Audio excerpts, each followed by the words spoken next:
They set up the poor mechanic on a blind date as a prank, but the CEO's daughter said, "I like him." The prank was supposed to make everyone laugh. The moment Ethan Cole, a 29-year-old mechanic with grease-stained hands and a heart far cleaner than his boots, walked into the upscale restaurant, every waiter paused. He didn't belong there, and he knew it, but what he didn't know was that someone had set him up.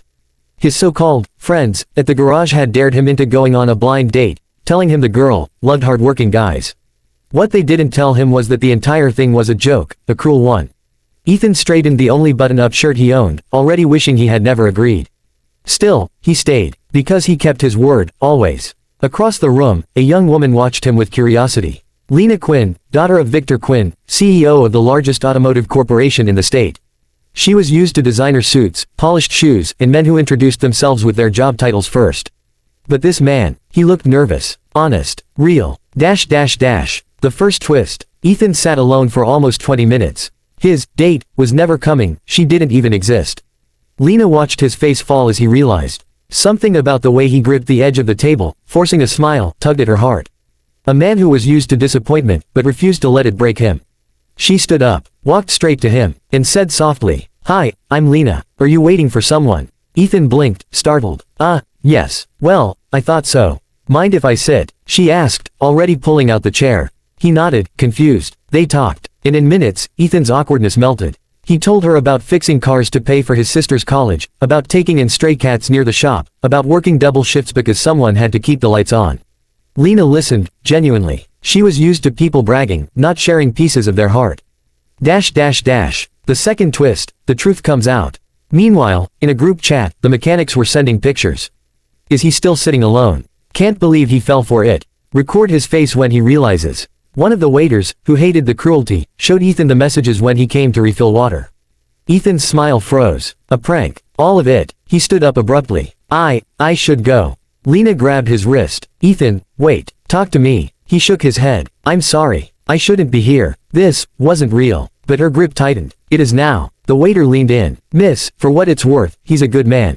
He didn't deserve this. Lena looked up at Ethan. Come with me. And before he could refuse, she took his hand and led him out the back door. The emotional climax. Outside, the cool night air carried the distant hum of city traffic. Ethan finally exhaled. Look, you seem kind.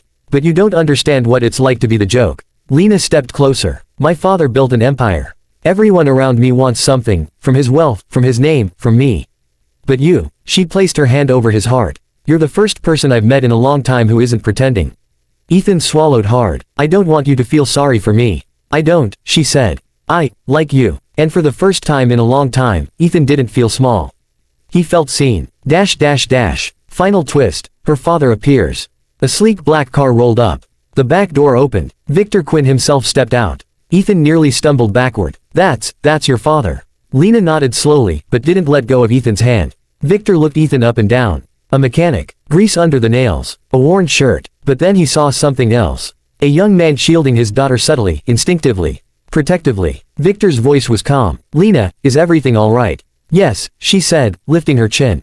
Dad, this is Ethan. Ethan braced for humiliation. The CEO studied him and said simply, thank you for treating my daughter like a human being. Ethan blinked. Sir. Victor smiled faintly. You'd be surprised how many people don't. Lena squeezed Ethan's hand in triumph. Uplifting ending. In the weeks that followed, Lena kept seeing Ethan. Not because he was wealthy. Not because he impressed her friends. But because he was the only man who made her feel safe, grounded, and free. When the same guys at the garage tried mocking him again, Ethan just smiled. Because this time, he wasn't alone. Lena stood beside him, fearless, proud. And eventually, so did Victor Quinn. One night, months later, Victor told Ethan, you remind me of myself when I started with nothing. Hold on to my daughter's heart with the same honesty you showed that night. And you'll have my blessing. Ethan didn't have fancy shoes. Or a perfect resume. Or money. But he had something rarer. A kindness untouched by the world's cruelty. And that was enough to change everything. Glowing star final message. Compassion isn't about status. Love isn't about wealth. Sometimes the most genuine people are the ones who've had the least. Because they know the value of every good thing.